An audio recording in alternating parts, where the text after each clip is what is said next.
Hola a todos, vamos a continuar con el uso de la tabla para corregir algunos fallos y añadirle algunas características nuevas a nuestro proyecto. En concreto, cuando nosotros le damos al botón borrar persona, vemos que salta una excepción. No controlamos que no hubiera nada seleccionado de la tabla. Pues vamos a conseguir arreglar esto, ¿de acuerdo? Venga, vamos a ello.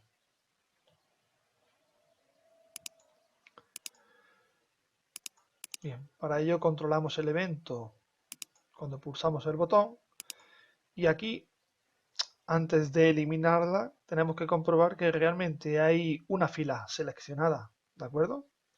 Pues venga, vamos a comprobarlo.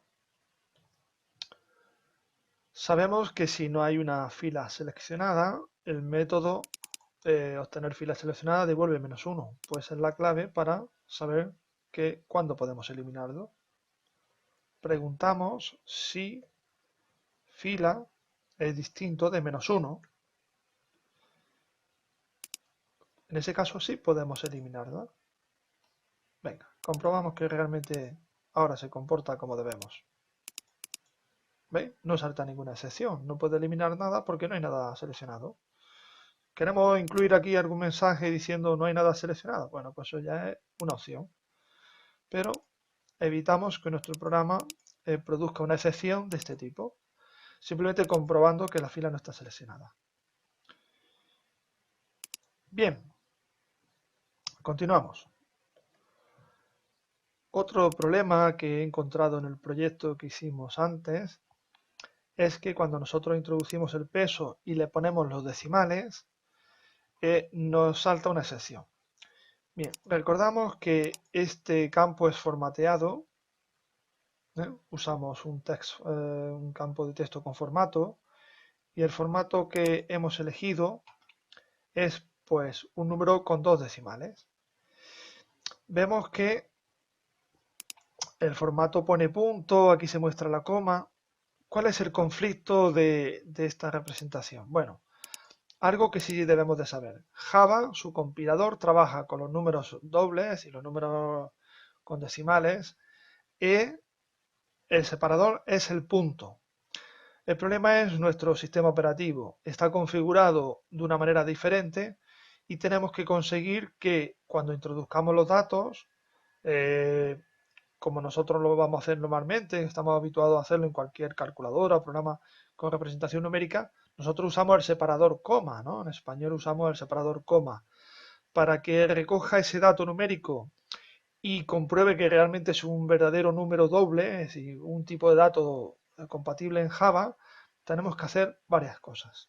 Para ello voy a dar una pequeña parte teórica y luego vemos el código que he usado para que no nos dé conflicto esto. Bien, pues sí, esta parte es Java y el separador de los decimales. Como he comentado, pues a veces nos puede dar un problema de representación, ya que internamente el compilador de Java utiliza el separador punto para los decimales, tanto el número float como en doble. Sin embargo, el sistema operativo nuestro, si está configurado en español, el separador va a ser la coma. Bien, la solución parte, por ejemplo, si tenemos una variable llamada dato, que es un tipo string, donde tenemos almacenado un número doble que, por ejemplo, lo hemos introducido con la coma, ya sea en un formulario, por ejemplo, de una interfaz gráfica de usuario, hemos preparado un campo de texto, hemos puesto el número con el separador coma, pero yo tengo que convertirlo a un doble con su separador punto para comprobar si es un verdadero doble, es decir, si no hemos cometido fallo a la hora de introducirlo. Bien, pues tenemos que ejecutar, perdón, incluir el siguiente código. La explicación viene a continuación, pero aquí veis que defino una variable llamada español, de tipo locale, donde en el constructor le paso estos dos parámetros. Uso una variable llamado nf de formato de número, donde le paso como parámetro la variable anterior. Y utilizo un método llamado parseador, donde recojo el valor del dato numérico que tengo que usar. En este caso puede ser dato, que es un tipo string, ¿vale? Utilizo su valor pasado a doble y eso lo parseo. Ese número tendrá su representación parseada. Si hemos puesto el separador coma, lo parseará y le pondrá el punto, ¿de acuerdo? Para que su representación sea válida. Bien, estas dos clases que estoy usando, tanto locales como number format, hay que importarlas de su correspondiente paquete, ¿de acuerdo? Aquí lo he puesto. Y la explicación de locales, pues esta clase representa en Java una zona cultural, geográfica o un país para la hora de los separadores de números, pero no solo para ello, por ejemplo, para el símbolo de la moneda, la fecha, el tipo de fecha empleada y todo esto. Los constructores posibles son estos tres. Nosotros hemos usado esta variante, la segunda, donde decimos el idioma y el país. Entonces el idioma es español y el país es España. ¿De acuerdo? Se puede usar la tercera, donde se le pone también una variante si hay cultural. La segunda clase, que es la clase formato de número, pues lo que hemos dicho, se utiliza para diferentes formatos de números y, por ejemplo, poder parsear esos números según ese formato. El método que hemos empleado es este, que es decir, obtener una instancia en función de una representación geográfica, ¿vale? Que hemos usado antes. Nosotros pues le hemos pasado el objeto que representaba la configuración geográfica de España. Y el método parse lo que ha conseguido es formatear ese número, parsearlo, reconocerlo, según la configuración geográfica. De forma nosotros que usamos la coma para los separadores de decimales, pues lo va a parsear y va a obtener su representación luego como número doble en Java. Vamos a ver esto como lo he hecho en el proyecto. Bien, en mi proyecto os recuerdo que este campo de este objeto que he puesto swing es un campo de texto formateado. En el tipo de formato he elegido número, eligiendo la representación esta de aquí, ¿de acuerdo? De forma que yo cuando escriba la coma, me lo utilice para reconocer la parte decimal de ese número. Bien, ¿dónde he incluido el código para pasar la captura del número que yo ponga aquí con la coma y compruebe si es un verdadero doble? Bueno, pues cuando yo añado la persona, el evento donde lo pinchamos ese botón y lo quiere añadir es este. Entonces, bien, he hecho alguna serie de cambios respecto al proyecto anterior. Aquí es donde he definido el objeto local, ¿vale? Para España. Aquí es donde he usado el objeto no formato de número, basándome en el objeto local anterior. Y aquí en un try catch, porque la conversión puede dar excepciones, imaginaros que hemos puesto una cantidad errónea mal puesta, pues queremos capturarla y mostrar el mensaje apropiado en la parte inferior. Bien, y esta es la conversión, ¿de acuerdo?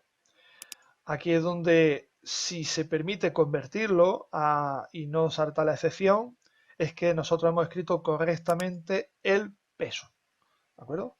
Que es el valor numérico que aquí vamos a usar con decimales, ¿vale? 2 decimales. Ahora lo vamos a probar.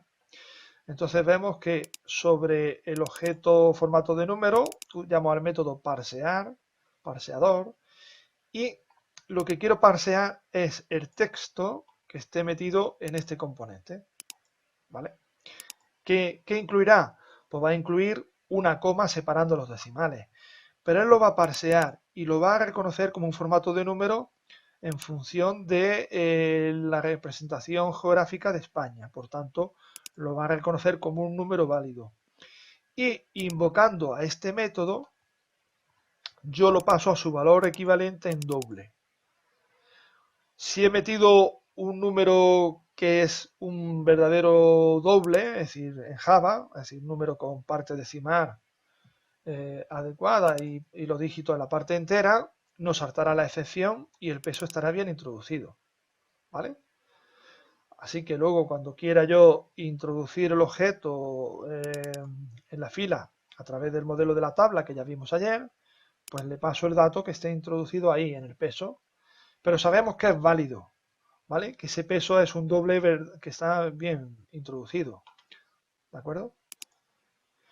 Si no estuviera bien introducido, saltará una excepción, se captura aquí, sacamos el mensaje apropiado en la parte inferior de mi proyecto y este método se sale, por tanto, pues no llega a introducir erróneamente ninguna fila con el peso mal introducido. Bien, es una manera de controlar errores en la entrada. Vamos a probarlo. Vale, introduzco los datos de una persona.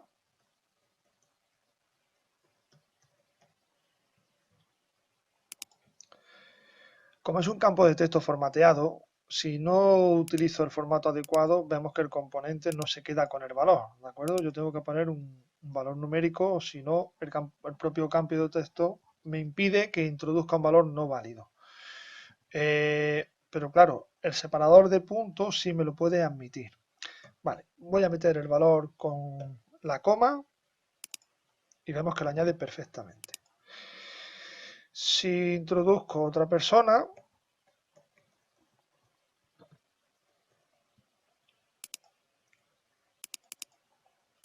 y ahora impongo un valor numérico, de nuevo, si pongo, ya digo, una cadena, el propio campo de texto formateado me lo impide. Si yo pongo un valor numérico, pero pongo el punto como decimal, vemos que el componente de campo de texto formateado no reconoce la parte decimal y por tanto lo trunca, ¿no? Quita la parte decimal. Yo necesito poner obligatoriamente el valor de los decimales. Puedo poner los decimales que quiera, él lo va a redondear a 2 y ahora lo introduzco. ¿De acuerdo? He añadido que si yo introduzco una nueva persona, se invoca el método reset que me lo pone todo a 0. ¿De acuerdo? Eso es una novedad que no había incorporado previamente en el proyecto. De forma aquí que cuando añada la fila, invoco al método reset. ¿Vale? Para que me limpie todos los campos ya que he añadido una nueva fila. Y el método reset, os recuerdo que contenía, que es poner el nombre y apellido, cadena vacía, el peso que era un spinner de valor 0, el peso que es un campo de texto formateado, utilizo esta llamada para cambiar su valor y le pongo el valor numérico 0.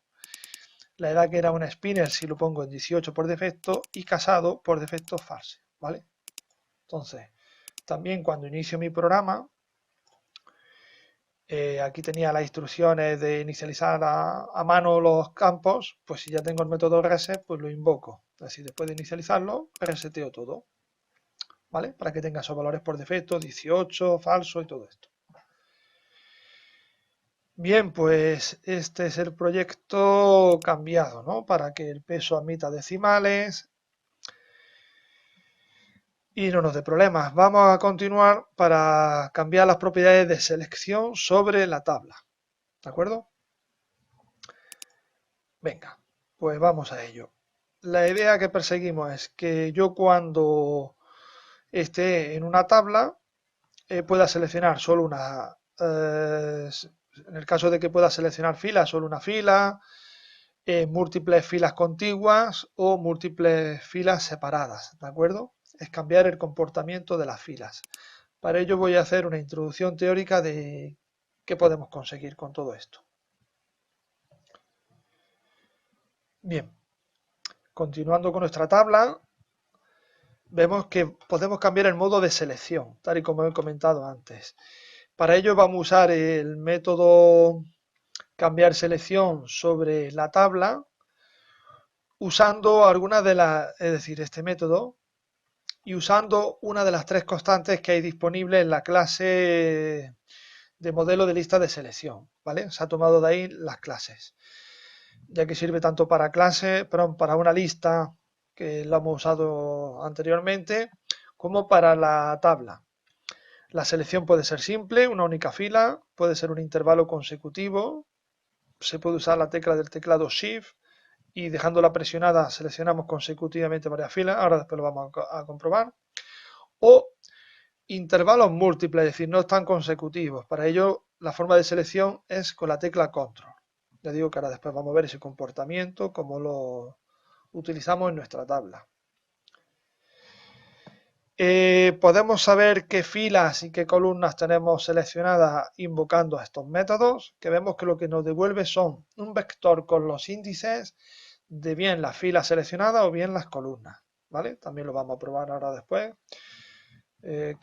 Oye, yo he seleccionado dos filas porque he permitido la selección múltiple, pues yo esas dos filas las puedo obtener, por ejemplo, porque si quiero obtenerlas de ellas y hacer una inserción en una tabla de la base de datos. Más adelante que trabajaremos con base de datos va a ser muy útil esto. Bien, el comportamiento sobre la tabla y su selección también se puede cambiar para que solo podamos seleccionar a nivel de fila, a nivel de columna o incluso individualmente a nivel de celda. Para ello controlamos propiedades como es esta de aquí, que es permitir la selección de fila. Si esta propiedad está en true, es decir, está puesta en verdad, y la selección de columna está en falso, el usuario puede seleccionar una fila, ¿vale? Entonces vemos que dependen dos propiedades a la vez para que podamos seleccionar una única fila. De igual o de manera contraria tenemos la selección de columna. Si esta propiedad está en true y la selección de fila está en falso, podemos seleccionar a nivel de columnas. Y si habilitamos esta propiedad, podemos seleccionar individualmente las celdas, ¿de acuerdo? Ahora después vamos a practicar esta forma de selección. Otras propiedades que podemos manipular sobre una tabla es en cuanto a las columnas.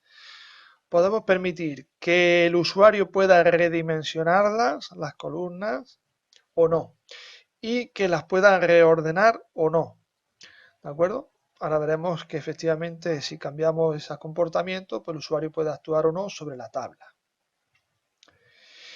Y a su vez, algo que recordaréis que sucede en algunos programas es que cuando yo estoy en una tabla y pincho en una de las columnas, se me ordena la tabla por el criterio de esa columna. Bien, eso es esta propiedad y nosotros podemos habilitarla o no para que ordene por ellas. También lo vamos a practicar. Pues vamos a ello. Bien, aquí tenemos nuestro proyecto. Aquí he colocado estos tres botones de radio que están agrupados en un mismo grupo de botones, ¿vale? Porque son tres formas que son dependientes una de la otra. Solo puedo elegir una de estas y cambio el comportamiento de la tabla. Bien, pues vamos a hacer lo siguiente. Voy a gestionar el evento de que yo pinche en ese botón. Y cuando yo pinche en ese botón, quiero que la selección de la tabla sea solo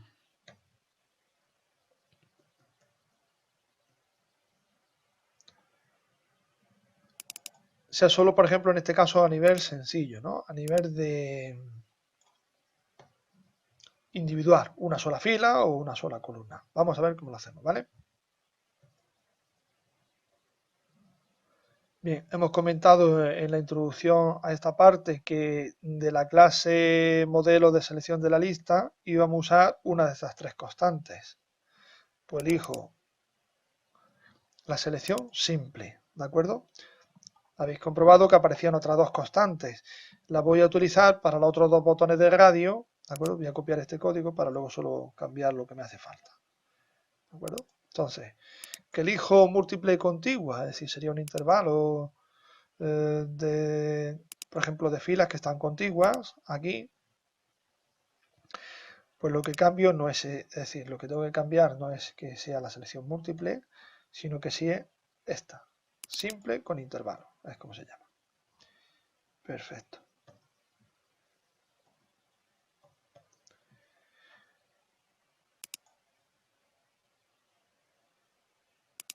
Y por último, la múltiple.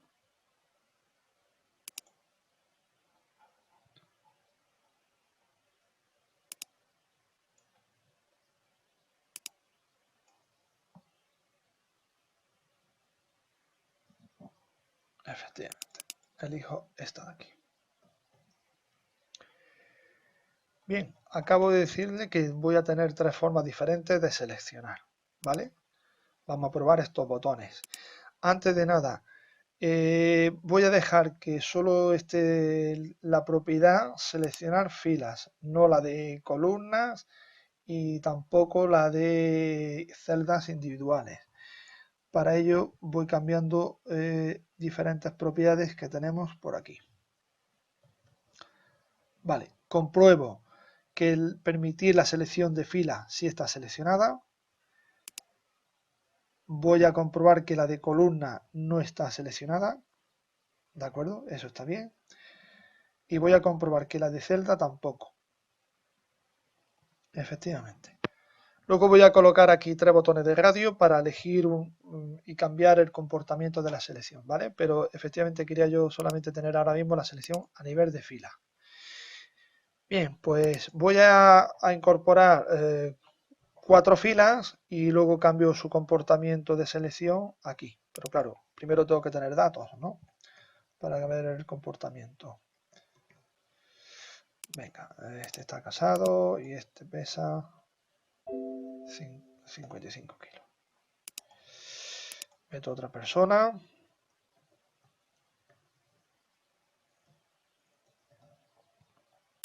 $17. Venga. 52 kilos con 4.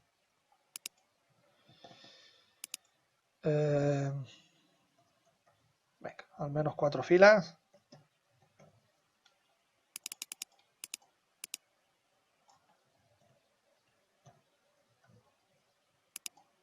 Ahí lo tenemos. Y una última fila.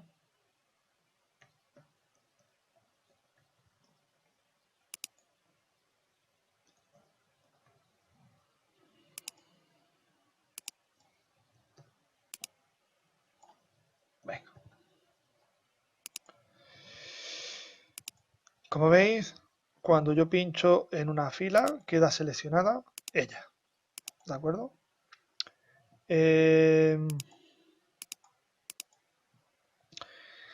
Si yo quiero, por ejemplo, pulso la fila derecha del teclado, la Shift, la de la mayúscula, y pincho a continuación, quedan seleccionadas también. Voy a cambiar el comportamiento. También.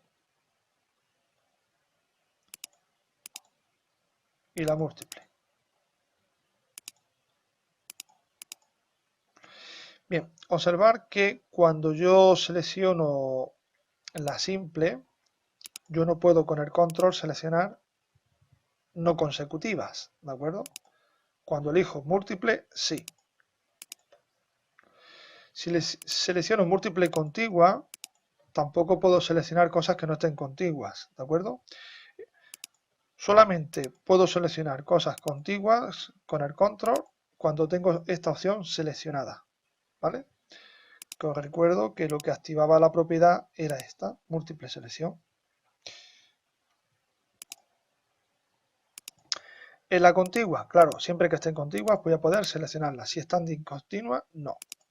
¿De acuerdo? En la simple, pues efectivamente.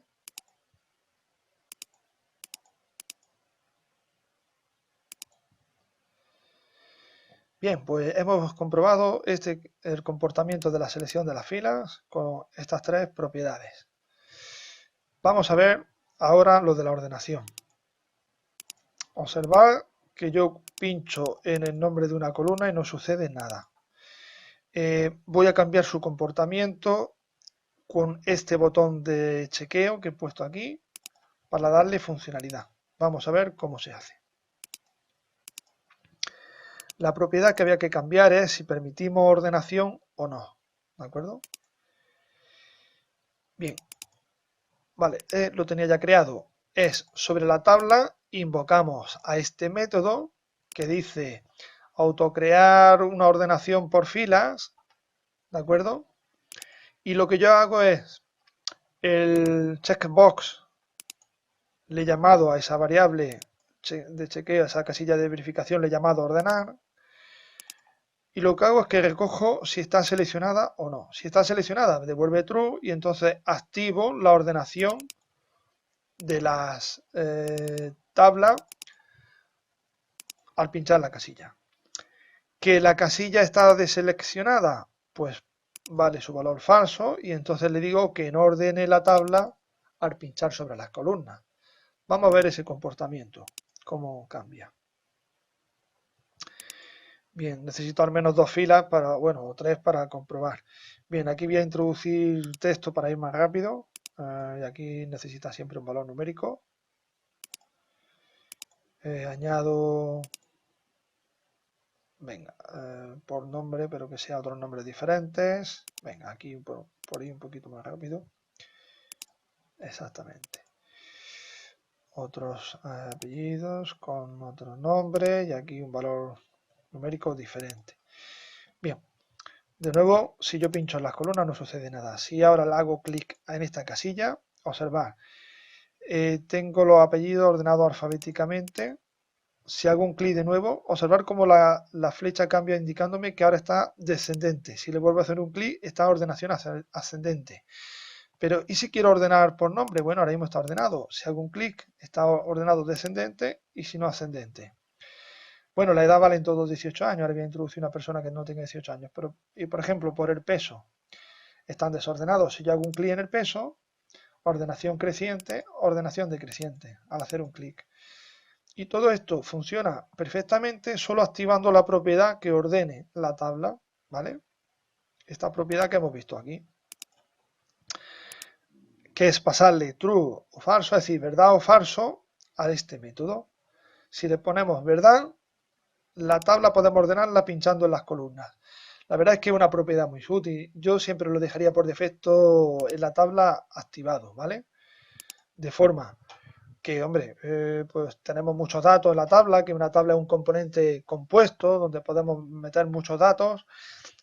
Pues yo quiero ver ordenados por una de las columnas, pues perfecto, simplemente hacer un clic sobre ella, vale.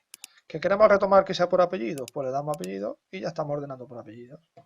¿Vale? Es una propiedad que yo aconsejo siempre tener activada sobre la tabla. Y bien, por último, la propiedad de la cabecera de las columnas, ves que le puedo redimensionar y por defecto estaban todas distribuidas con el mismo ancho, pues son propiedades que podemos manipular y lo vamos a hacer ahora, ¿vale? Ahora continuamos.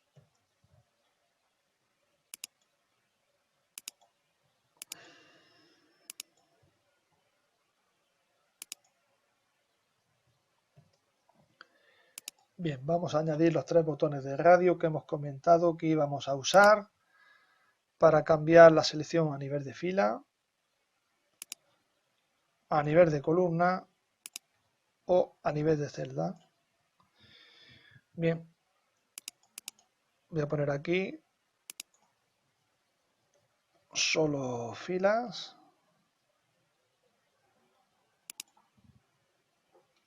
Bueno, voy a ponerlo más sencillo. Fila, columna, celda. Le pongo una etiqueta indicando que esto lo que estoy manipulando ahí es el nivel de selección. Esto es. Se me ha cambiado la orientación.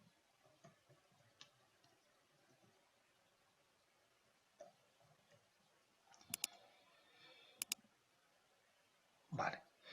Bien, para que estos 3 botones de radio estén relacionados, tengo que crear un grupo de botones nuevo. Lo arrastro y lo suelto en la tabla. Sabemos que la he llamado grupo 2. Y ahora los selecciono con la tecla control del teclado. Quedan los 3 seleccionados y le digo grupo de botones es el segundo. Así son, cuando seleccione uno, los otros quedan sin seleccionar. Y voy a decirle que esta es la seleccionada. Por defecto va a estar la fila, ¿no? Que es como normalmente está el comportamiento que hemos visto en la tabla.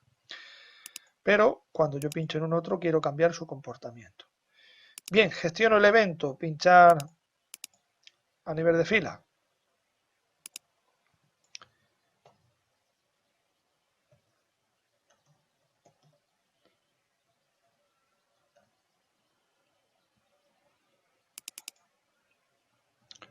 Bueno, perdón, he puesto el de la columna, tengo que poner el de la fila.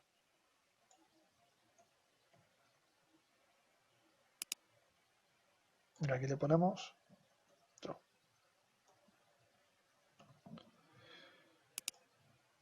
Bien, el mismo método que hemos usado aquí, el que no ha aparecido de la columna, es el que vamos a usar cuando presionemos este de aquí.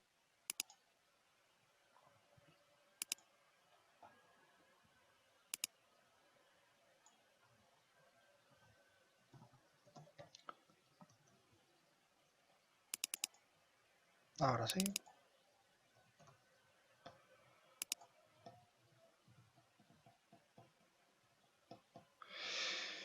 Bien, voy a hacer una cosa para que hemos comentado que ambas propiedades iban relacionadas. Si una es verdad, la otra debe de ser falsa. Entonces voy a hacer lo siguiente. Si selecciono esta, una se pone a true y la otra falsa. Y aquí lo contrario. Si pongo verdad una, falsa la otra.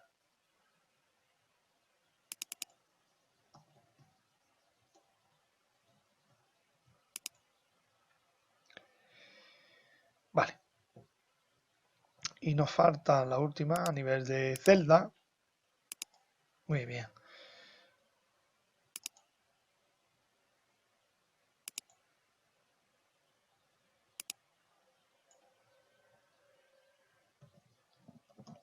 Pues cambio la propiedad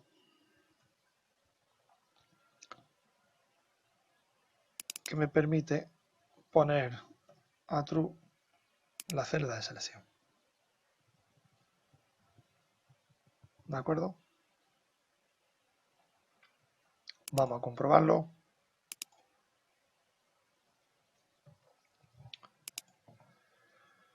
Voy a introducir una serie de datos así un poquito aleatorios, porque ya lo único que se trata de ver que efectivamente puedo seleccionar por fila o por columna, ¿de acuerdo?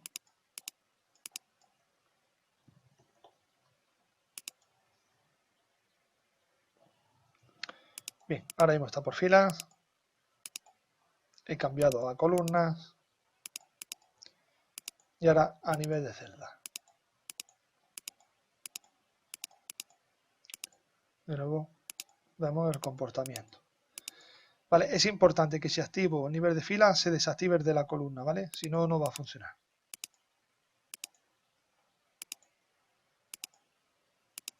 Y a nivel de celda. Muy bien.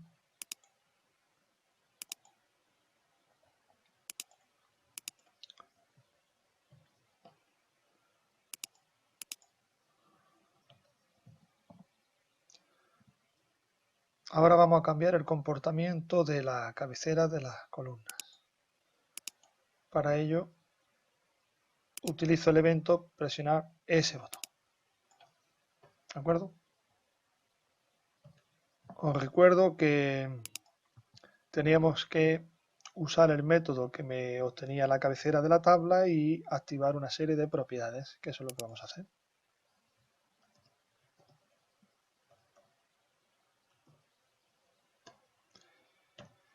Y ahí, sobre la cabecera, hemos dicho que vamos a poner el método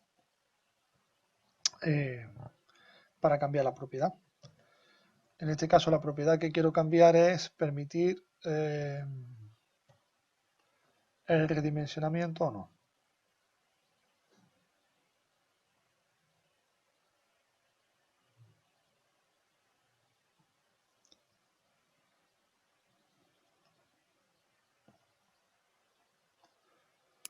Bueno, va a depender de cómo esté la casilla, ¿vale? La casilla no le he puesto un nombre, le voy a poner el nombre auto resize. De forma que voy a coger ese valor y si está seleccionado lo pone a true y si no, no.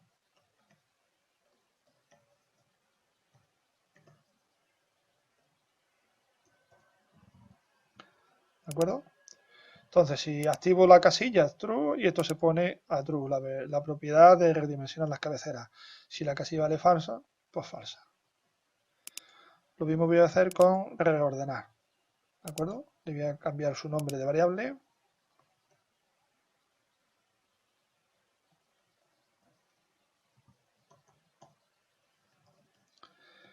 Para recoger el valor true o verdad, así falso o verdad, sobre ella. De forma que yo cuando haga clic sobre ella voy a cambiar el comportamiento de la tabla.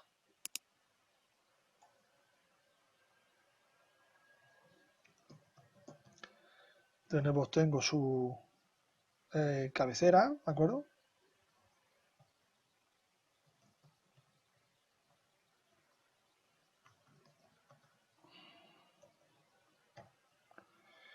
Y ahora cambiamos la propiedad que hemos comentado, que era permitir reordenar.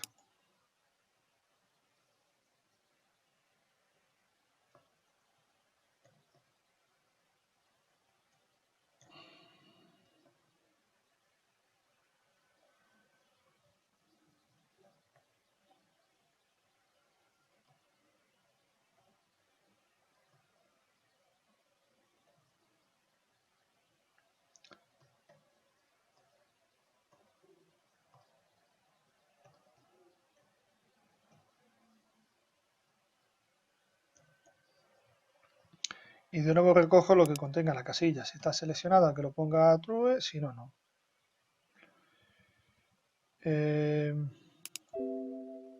Vale, tenemos un fallo. Vamos a corregirlo. Bien, aquí tenéis corregido el fallo, estaba mal escrito.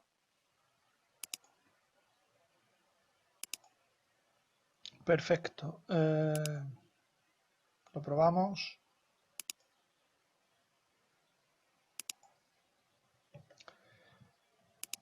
Bien, aquí he colocado una serie de datos para tener 3 filas y vamos a cambiar su comportamiento. Mirad, veis que ahora mismo yo no puedo cambiar las dimensiones de anchura de la tabla ni puedo moverlas, ¿vale? Si le doy aquí a reordenar, yo puedo pinchar en una columna y cambiarla de sitio, ¿vale? Porque he activado esta propiedad. Ahora mismo está desactivada y aquí sí podemos, ¿vale? Entonces, si queremos que el usuario pueda cambiar el orden de las columnas, esa propiedad tiene que estar activada.